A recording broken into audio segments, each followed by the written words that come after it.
бинандагони гиромӣ, дар идомаи барномаҳои телевизиони Баҳористон ва дар ҳошияи озмуни ҷумҳуриявии фуруғи субҳи донои китоб аст, суҳбате дорем бо яке аз иштирокчиёни фуруғи субҳи донои китоб аст. хуб бинандагони гиромӣ, биёед аз наздик бо қаҳрамони барнома шинос мешавем. Салом алейкум. ман Маҳмадалӣ Маҳмадалӣ, хонандаи синфи чоруми муассисаи таҳсилоти миёнаи умумии рақами 2 ноҳияи Мир Саид Алӣ Ҳамадонӣ ва яке аз иштирокчиёни соли сеюми озмуни ҷумҳурияи фуруғи субҳи донои китоб аст мебошам. Ман тӯли 3 сол аст ки дар ин озмун иштирок мекунам. Ман дар ин озмун соли якум ва соли дуюм аз рӯи номинатсия хондан ва азбар намудани осори адабиёти кӯдакону наварасон иштирок карда будам ва имсол тасмим гирифтам ки дар ин озмун аз рӯи номинатсия адабиёти классикии форс-тоҷик иштирок варзам. хуб Маҳмадалӣ, чуноне ки мо фаҳмидем, шумо аллакай назди доварон маҳорати худро санҷида баромадед ва эҳсосотатон чӣ гуна аст? эҳсосоти ман ин хел аст ки дар он ҷо саволҳо он қадар ҳам душвор набуданд. ман дар он ҷо хуб баромад кардам, шеърҳои навз гуфтам ва доварон низ ба ман таҳсин гуфтанд ва ман низ мехоҳам ки агар ба ман ҷойҳои намоёнро низ ишғол накунам, ин худ як ифтихор аст ки дар чунин озмун дар сатҳи ҷумҳуриявӣ иштирок мекунам. хуб, ба шумо доварон чӣ гуна суолҳо доданд? Масалан, шеърҳо хондед, ҳикояҳо нақл кардед? бале, ба ман доварон саволҳои бениҳоят дурусту комил ва қабулкунанда доданд ки онро ман ба саволҳои онҳо посухи дуруст гардонидам. хуб, шумо дар ан ҳамин сол аз рӯи низомномаи озмун тайёр будед? бале. ан ҳамон чизе ки дар низомномаи озмун буд, шумо аз рӯи он тайёр шуда будед, ҳамин тавр не? бале. чӣ қадар шеърҳо, ғазалҳо, ҳикояҳо, достонҳо аз ёд кардед? ман дар номинатсия адабиёти бачагона будам ва ҷамъоҷам 350 китоб, 150 шеър ва ғазал, рубоиҳо низ ва порчаҳои шеърӣ ва достону дигар навъҳои шеърӣ аз худ кардаам. хуб, чӣ тавре ки мо дидем, шумо ҳозир гуфтед, қоил шудед ки бисёре аз шеърҳо, достонҳо аз ёд кардед ва шак нест ки шумо бе устодатон дар ин ҷода муваффақ нагардед. Устодатон кист? устоди ман Саидова Шарифамо ва муаллим Абдулхайрзода Абдулмаҷид мебошад ки дар ин ҷода ба ман хеле кӯшишҳои зиёд карданд то ман дар ин ҷода муваффақ шавам ва аз ҳисоби мактаб низ ба ман ва аз ҳисоби китобхона низ ба ман хеле дастгириҳои зиёд шудааст. чунон ки ман дар он ҷо мерафтам, китобҳои зиёдро дастрас карда ба ин мутолиа мекардам ва аз он чизе фаҳм мебурдам ва дар он китобхонагиҳо низ муаллимони китобхона низ ба ман ёрӣ мерасонданд. дар ин ҷода ҳамсинфонам ба ман бисёр дилдорӣ карданд ки имсол нашуд ва муаллимаи азизи ман ба ман мегуфт имсол нашуд, боз соли дигар ҳамин тавр мекардам ва ман дар ин ҷода то дараҷае расидам ки ба сатҳи ҷумҳурӣ роҳ ёбам. яъне одамоне ки айни замон шумо номбарашон кардед, тасаллои дили шумо буданд ва ҳар лаҳза дили шуморо боқувват мекарданд, ҳамин тавр не? бале, ин нафарон ба ман хеле ғамхорӣ мекарданд ва ба ман ёд медоданд ки ин ғазалро тарзи хонданаш чӣ хел аст, ин рубоиро тарзи хонданаш чӣ хел аст ва ба ман мегуфтанд ки бояд одам рӯафтода ва дилшикаста нашавад, дар ҳама ҷода бояд муваффақ бошад. хуб Маҳмадалӣ, чӣ тавре ки шумо гуфтед, шумо дар ин ҷода ду устод доред ва аз гуфтаи шумо ба сарам як суол омад ва водорам кард ки бисёр фикр кунам. хуб, дар солҳои гузашта шумо аз рӯи номинатсияи адабиёти бачагона ширкат кардед, ҳамин тавр не? ан ҳамин устодоне ки номбар кардед дар солҳои пешин бароятон кӯмак мекарданд ва ё дигар устодон доштед?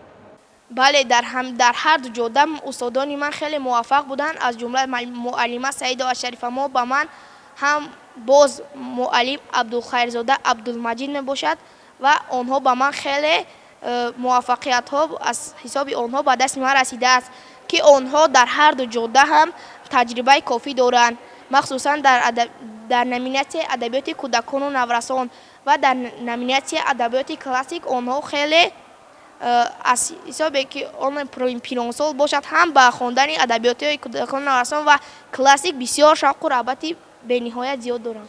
хуб, Маҳаммадалӣ мегуфтед ки барои чӣ 2 соли пеш шумо аз рӯи адабиёти бачагона ширкат кардед ва имсол тасмим гирифтед ки аз рӯи номинатсияи адабиёти классик иштирок кунед? ман аз сабаби оне ки бемор будам дар беморхона, барои ҳамин ман дар номинатсияи адабиёти кӯдакон наврасон омада натавонистам ва дар номинатсияи адабиёти классики тамом нашуда буд.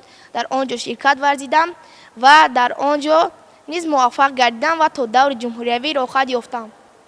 Чӣ гуна шуд, ки шумо дар номинатсияи адабиёти бачагона ширкат наварзида, шумо ки аз рӯи ин номинатсия хуб тайёрӣ дида будед ва яку якбора аз рӯи номинатсияи адабиёти классик иштирок кардед? ман аз худ хеле боварӣ доштам, вале роҳ афтода нашудам, чунки дар ин озмун бисёр солҳои дигар низ ин озмун ҳаст ва ман метавонам ки дар ин озмун иштирок варзам. Ва як фикре дар сарам омад ки ҳозир агар ман дар ин озмун иштирок накунам, ҷаҳонбини фурсат аз даст меравад ва дар ҳамин озмун аз рӯи номинатсияи адабиёти классик иштирок варзидам. Хуб, тӯли чанд муддат тайёрӣ дидед? ман дар ин озмун тӯли 2 моҳ тайёрӣ дидам. хуб, Маҳаммадалӣ, айни замон бароятон 2 мисра шеър мехонам ва шумо метавонед давоми ин шеърро бароямон қироат кунед. бале хуб, шеърро бо диққат гӯш кунед ва пас аз анҷоми ман шумо метавонед шеърро идома диҳед. дил муқими кӯи ҷонон асту ман ин ҷо ғариб, чун кунад бечораи мискин тани танҳо ғариб. орзуманди диёри хешаму ёрони хеш, дар ҷаҳон то чанд гардам бесару бепо ғариб. чун ту дар ғурбат наяфтодӣ, чӣ донӣ ҳоли мо? меҳнати ғурбат надонад ҳеҷ каси илло ғариб. ҳаргиз аз роҳи карам рӯзе напурсиде ки чист, ҳоли зори мустаманде монда дур аз мо ғариб. чун дар ин даврон намеафтад касе бар ҳоли мо, дар чунин шаҳре ки мебинӣ ки афтад бо ғариб. дар ғарибӣ ҷон ба сахтӣ медиҳад мискин камол, во ғарибӣ, во ғарибӣ, во ғарибо, во ғариб. хуб, ташаккур барои як қироати хело ҳам хуб. Маҳаммадалӣ, зери ин мисраҳо чиро фаҳмидед? чиро дарк кардед? маънаи шеър дар чист? вақте ки камоли хуҷандӣ аз ватани хеш дур мешавад, ҳамин шеърро мехонад ва дар он ҷо боғе бунёд мекунад ва дар он ҷо зиндагӣ мекунад ва дур аз ватан, охирон дами марг ҳамин шеърро ба забон меорад. хуб, воқеан ҳам ватан як зодгоҳи муқаддас аст, ҳарчанд дохили як боғи зебову рангин зиндагӣ мекарданд, вале ҳушу ёдашон пайваста бо ёди ватан буд. ташаккури зиёд. хуб, боз бармегардем ба озмун ва аз рафти озмун барои мо каме дигар қисса кунед. хуб, ҳангоме ки дохили саҳна шудед, дар он ҷо доварон, бисёр аз иштирокчиён, инчунин тамошобинонро дидед, дасту по хӯрда нашудед? худро гум накардед? не, дар он ҷо кӯдакон наврасон алоҳида дар берун буданд ва ба тариқи пахши зинда ба онҳо низ мерасид ва дар он ҷо фақат калонсолон буданд ки ман дар он ҷо дасту по хӯрда нашудам. воқеан дар ин озмун, вақте ки ин озмун сар шуд, кӯдакон наврасон ба хондани осори бадеӣ бисёр шавқу рағбати зиёд доштанд, зеро аз қадимулайём мардуми тоҷик китобхону китобпарвар буданд ва ҳамин озмун мардумро ҳушдор кард ки то дар ин озмунҳо омада иштирок варзанд. тавсияи кӣ буд ки дар ин озмун ширкат варзед? пеш аз оне ки шумо бо устодонатон вохӯрдед, аз ҷониби оила тавсия доданд ки шумо метавонед дар ин озмун ширкат варзед? бале, аз ноҳияи мо, яъне аз мактаби мо ҳам як нафар дар ин озмун сазовори ҷои дуюм гардида буд ва ман дар ин озмун хеле шавқу рағбати зиёд доштам ва падарам модарам ба ман тавсия доданд ва ҳамроҳи муаллимам Саидова Шарифамо ба ман тавсияҳои зиёд доданд ки ту рафта дар ин озмун иштирок карда метавонӣ. ин иштирок кардан худ як ғолибият аст, чунки ҳар одам наметавонад ки дар ин чунин озмунҳо иштирок варзад ва ман роҳ афтода нашуда дар ин озмун иштирок кардам. ман китобҳои бадеии зиёдро аз китобхонаи марказии ноҳияи Мир Саид Алӣ Ҳамадонӣ гирифта мутолиа мекардам. яъне ғолибияти як шахс шуморо шавқманд кард то шумо дар ин озмуни ҷумҳуриявӣ иштирок кунед? бале. хуб, ташаккури зиёд. Айни замон метавонед барои мо ва бинандагон як шеъри дигарро бо як ҷаззобият қироат кунед? бале. гах намак резад ба хум, гах бишканад паймонаро, муҳтасиб то чанд дар шӯро варад майхонаро. ҳар куҷо як шаб зи сӯзи хеш гуфтам шамъе, шамъро бигдохтам, оташ задам парвонаро. қиссаи ҳиҷрони ман афсона шуд, ин ҳам хуш аст. пеши ту шояд рафиқе гӯяд ин афсонаро. ин ҳама бегонагӣ бо ошноён бас набуд, кошнои хеш кардӣ мардуми бегонаро. аз ҳилолӣ дигар эй носеҳ, хиратмандӣ маҷӯ, беш аз ин таклифи ҳушёрӣ макун девонаро. ташаккури зиёд, маҳмадалӣ. ва хуб мегуфтед ки шумо бисёртар дар куҷоҳо китоб мехонед? Масалан, одамоне ҳастанд ки новобаста аз муҳит, масалан он ҷо ҳаво аст, чизе аст, вақте ки онҳо дохили дунёи китоб мегарданд, онҳо новобаста аз муҳит китобро мехонанд. баъзан одамоне ҳастанд ки дар ҷойҳои ором масалан метавонанд китоб хонанд. шумо дар куҷоҳо илҳоми китобхонӣ меояду шумо китоб мехонед? ман дар вақтҳои холигӣ падарам ба мо хонаи ҷудогонае муҳайё карданд, ки дар он ҷо китобҳои бадеӣ бо тамоми шароитҳояш гузошта шудаанд ва мо метавонем ки дар он ҷо озодона китоби бадеӣ хонем. ва аз китобхонаҳои марказии ноҳия ва мактаб дастгирии беандоза мекарданд. ва ман низ яке аз фаъолони китобхонаи миллии ҷумҳурии Тоҷикистон мебошам, ки дар ин ҷо низ омада таҳсили худро идома додам ва дар ин ҷо бисёр китобҳои бадеиро аз худ кардаам. хуб, маҳмадалӣ, чуноне ки шумо дар боло қайд кардед, тӯли 3 сол мешавад ки дар озмуни фуруғи субҳи донои китоб аст иштирок мекунед ва шумо низ таҷрибаи зиёд доред, ҳангоме ки шумо 3 сол пайҳам дар ин озмун иштирок варзидаед. барои он нафароне ки дар соли оянда мехоҳанд дар ин озмуни сатҳи ҷумҳуриявӣ дошта иштирок варзанд, чӣ тавсияҳо медиҳед?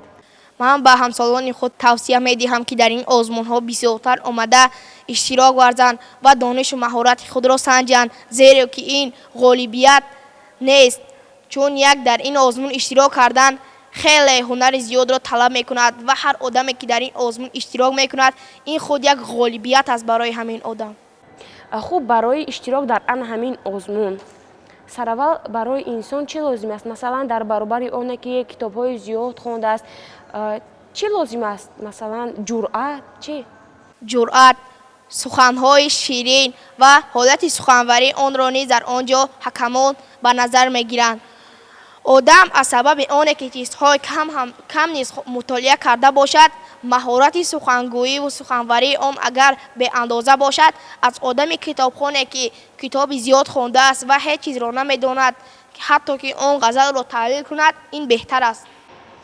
хуб, маҳмадалӣ, чуноне ки шумо айни замони ин суханро такрор кардед, ба фикрам агар инсон чӣ қадере ки бисёр хонад, дар он ҳолат метавонад маҳорати суханварии худро хуб кунад. агар инсон натавонад ки китоб хонад, аз китоб чизе бигирад, ӯ наметавонад назди ҷомеа ба таври озод сухан бигӯяд. ҳамин тавр не? бале, чунин ки бузургон гуфтаанд, хону бозхон, яъне ки одам ҳарчанде ки хонад, маҳорати суханварии ӯ беандоза мегардад ва агар чандоне ки ба хондан шавқу раҳбати зиёд дошта бошад, бояд вақтҳои реҷаи рӯзи худро муайян карда бошад, чунон ки мағзи сари одам хеле нозук аст ва метавонад бо як зарбаи ночиз он хароб гардад ва одам метавонад ҳам ба бозӣ, ҳам ба хондани китобҳои бадеӣ реҷаи рӯзи худро муайян карда бошад. ба ҳар яки онҳо метавонад вақт ҷудо кунад. ҳамин тавре?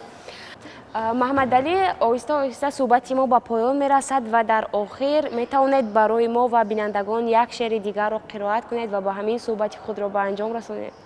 пурсид азизе ки Алӣ аҳли куҷое, гуфтам ба вилояти Алӣ кас ҳамадонам, на зон ҳамадонам, надонам Алиро, ман зон ҳамадонам ки Алиро ҳамадонам. хуб, бинандагони гиромӣ, дар ҳамин ҷо суҳбати мо ба поён мерасад ва бояд хотиррасон кунем ки дар ин лаҳзаҳо суҳбате доштем бо яке аз иштирокчии озмуни ҷумҳуриявии фуруғи субҳи доноӣ Маҳмадалиев Маҳмадалӣ. хуб, Маҳмадалӣ, фикр мекунам ки ин суҳбати охирин нест ва از زبان شاعر گفتنی هم که باز آمدن زی رفتن خورشید دور نیست تا زندگی است دیده به دیدار میرسد. خوب برایتان موفقیت خوانیم. تشکر. بینندگان گرامی این آخرین صحبت نیست، در ادامه ما را همراهی نمایید.